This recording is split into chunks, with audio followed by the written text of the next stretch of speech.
host of the Gridiron.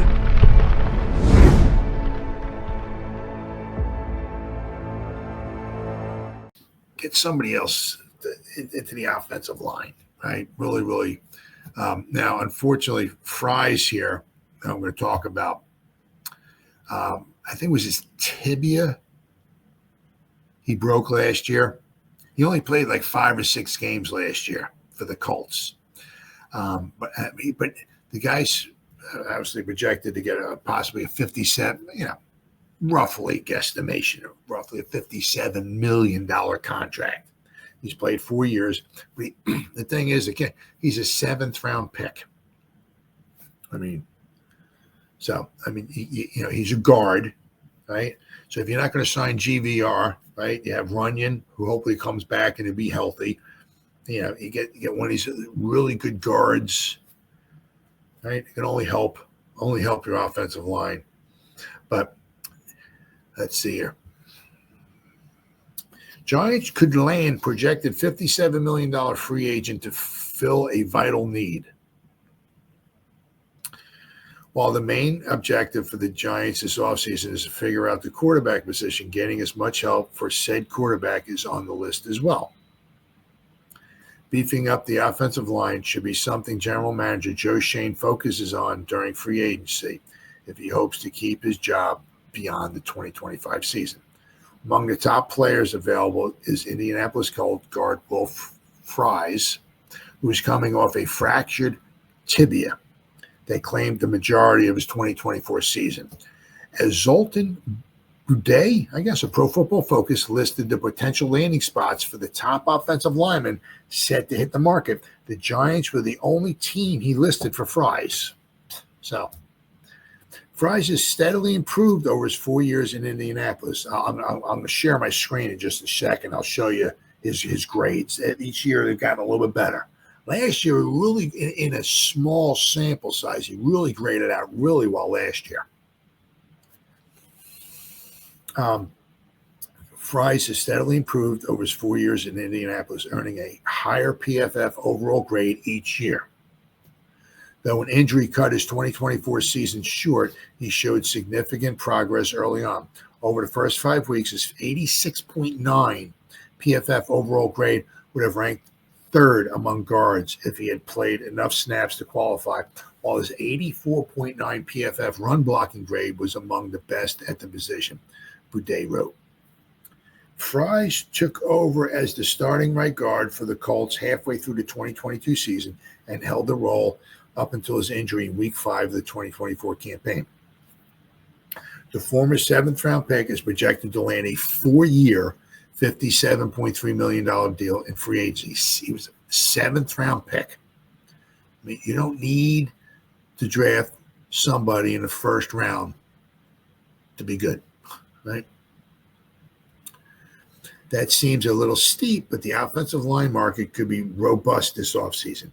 It will be interesting to see what the Giants have planned in free agency, but Fries may be a name to watch when March comes around. So let me share my screen here real fast and just show you, what, Oh,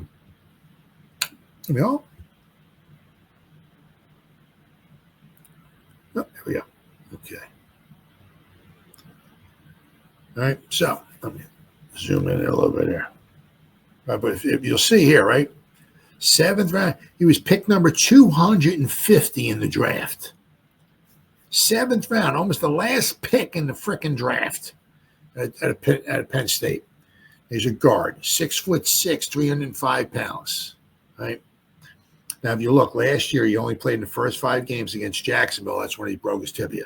Okay, but if you look here, 268 snaps. Okay, but 86.9 offensive grade last year, 74.9 passing. 84.9 run blocking grade. Fantastic grades. But he started off a little slow, okay, but they also mentioned there too, right? His first year, he only took 22 snaps, right? He wasn't a full-time player for them on the offensive line until 2022. So his first year, he graded out a 54.8. He said he hardly played, just 22 snaps. But in 2022 is when he became a full-time starter, not the whole year. But He graded out a 58.4. Nothing super spectacular, right? One block in 66, a 44.4 pass block grade. Not very good. But, notice his second season, or second full kind of season, right? 2023, 1,125 snaps, which is almost what GVR had, I think it was 1,121 snaps for the Giants this year, right? So Fries had 1,125 snaps for the Colts in 2023, graded out of 61.2 overall, 65.4 passing, and one block and a 59.7. Once again, nothing really super spectacular. Not horrible. Not horrible numbers. Would you like them better? Yeah, absolutely. Especially if you're going to be giving a dude $57 million. Yeah. But let's see where we got here. If you have, so it's what, 57, it's like a little over 14 million a year. It's like a 4-year deal, right? So you'd be giving him even more money than you'd be giving John Runyon Jr., right? But anyway, 2024, last year when as I said, he had only 268 snaps, but he, once again, it was not a huge sample size, but he did very, very well. Right, but you'll notice each year he got a little bit better. He went from a 54.8. Once again, this is just strictly PFF. That's all I'm going by, right? He graded out a 54.8, a 58.4, a 61, and then last year, this might be skewed a little bit because he only played in a few games, right? But 86.9. So might be somebody to certainly keep an eye on, next year. Because the Giants need a lot. Right, they need a lot, but you can never really, to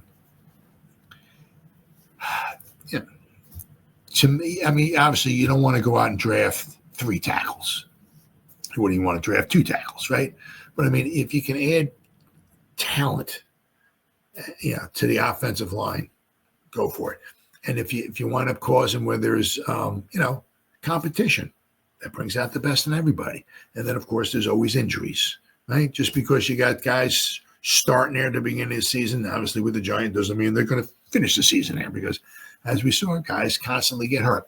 One of the things you got to start keeping in mind is Andrew Thomas ever going to stay healthy ever again? The past 2 years, I think he missed like 18 games the past 2 seasons, so you can always kind of count on that guy getting injured once again, right?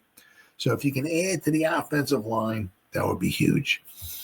If you can add to the defensive line, that would be huge. You can never have too many edge rushers, and we need somebody to get next to Sexy Dexy. So there's a lot of guys out there. There'll be a lot of guys out there.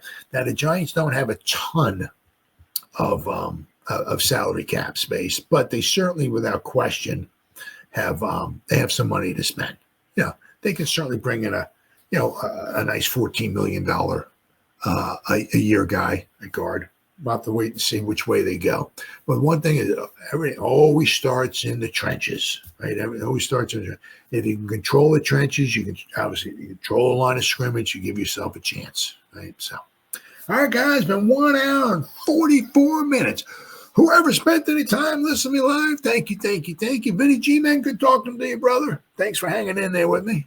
Greatly appreciate it. So, whoever spent any time listening to me live, thank you. If anybody's going to spend any time watching the replays, once again, thank you so much from the bottom of my heart. It means the world to me. As always, you guys stay safe out there and go Giants! Woo! Oh, yeah.